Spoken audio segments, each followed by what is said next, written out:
ആക്രമിക്കപ്പെട്ട നടിക്ക് ഐക്യദാർഢ്യവുമായി IFFKയുടെ ഉദ്ഘാടന വേദി. അവൾക്കൊപ്പമാണെന്ന് ഉറച്ചു പറഞ്ഞുകൊണ്ടാണ് മന്ത്രി സജി ചെറിയാൻ പ്രസംഗം തുടങ്ങിയത്.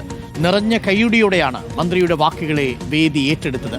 താരസംഘടന അമ്മയുടെ ജനറൽ സെക്രട്ടറി കുക്കു പരമേശ്വരൻ പ്രസംഗിക്കവേ വേദിയിൽ നിന്ന് അവൾക്കൊപ്പം ബോർഡുകൾ ഉയർത്തി സദസ്സിലുള്ളവർ അതിജീവിതയ്ക്ക് ഐക്യദാർഢ്യം അറിയിച്ചിരുന്നു.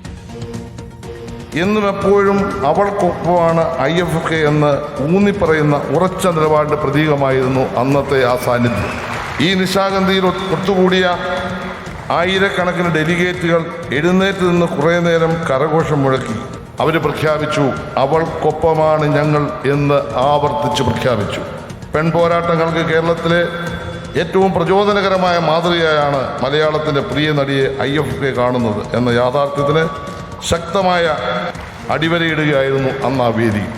ഇന്ന് വീണ്ടും ഞാൻ ഈ വേദിയിൽ പ്രഖ്യാപിക്കുന്നു, അവരുടെ അസാന്നിധ്യത്തിൽ അവൾക്കൊപ്പമാണ് കേരള ഗവൺമെന്റ് എന്ന് ആവർത്തിച്ച് പ്രഖ്യാപിക്കാൻ ഞാൻ ആഗ്രഹിക്കുക.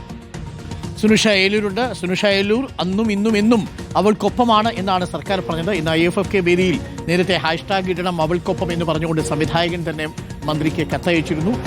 ചലച്ചിത്ര വേദിയിൽ IFFK വേദിയിൽ തന്നെ അവൾക്കൊപ്പം എന്ന നിലപാടിന് വലിയ സ്വീകാര്യതയല്ലേ ഇന്ന് ലഭിച്ചത്? അരുൺ, അതിജീവിതയ്ക്കുള്ള ഐക്യദാർഢ്യമാണ് ഈ വർഷത്തെ IFFK എന്ന് പറഞ്ഞുകൊണ്ടായിരുന്നു മന്ത്രി സജി ചെറിയാൻ 30ാമത് അന്താരാഷ്ട്ര ചലച്ചിത്രമേളയ്ക്ക് തിരിതെളിച്ചത്. അവൾക്കൊപ്പമാണ് സർക്കാർ എന്ന് പറഞ്ഞപ്പോൾ തന്നെ സദസ്സിൽ വലിയ കയ്യടിയാണ് ഉയർന്നു കേൾക്കുകയും ചെയ്തത്. ഒപ്പം തന്നെ കഴിഞ്ഞ IFFK വേദിയിൽ അതിജീവിത എത്തിയതടക്കം പരാമർശിച്ചുകൊണ്ടായിരുന്നു മന്ത്രി സജി ചെറിയാന്റെ പ്രതികരണം.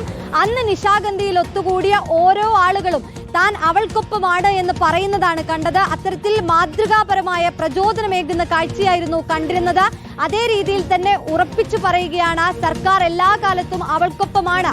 ഈ അതിജീവിതയുടെ അസാന്നിധ്യത്തിലും വിളിച്ചു പറയുന്നു, സർക്കാർ അവൾക്കൊപ്പമാണ് എന്നുള്ളതായിരുന്നു മന്ത്രി സജി ചെറിയാൻ ഇന്ന് ഉദ്ഘാടന വേദിയിൽ പറഞ്ഞത്. ഏതായാലും പലയിടങ്ങളിലും അവൾക്കൊപ്പം എന്നുള്ള, ഇന്ന് വിധി വന്നപ്പോഴും ശിക്ഷ പോരാ എന്ന് പറയുമ്പോഴും അവൾക്കൊപ്പം എന്നുള്ള ഒരു വലിയ തരത്തിലുള്ള വാക്യങ്ങൾ പല ഭാഗങ്ങളിൽ നിന്നും കേൾക്കാൻ കഴിയുമെന്നുള്ളതാണ്. ഒപ്പം തന്നെ ഇന്ന് പ്ലക്കാർഡുകളുമേന്തി അവൾക്കൊപ്പമുള്ള ഒരു ഐക്യദാർഢ്യം കൂടി വേദിയിലും സദസ്സിലും പുറത്തുമെല്ലാം തന്നെ കാണാനും കഴിഞ്ഞു. Arun, thank you. സുനുഷ ഏലൂരാണ് വിവരങ്ങൾ നൽകിയത്.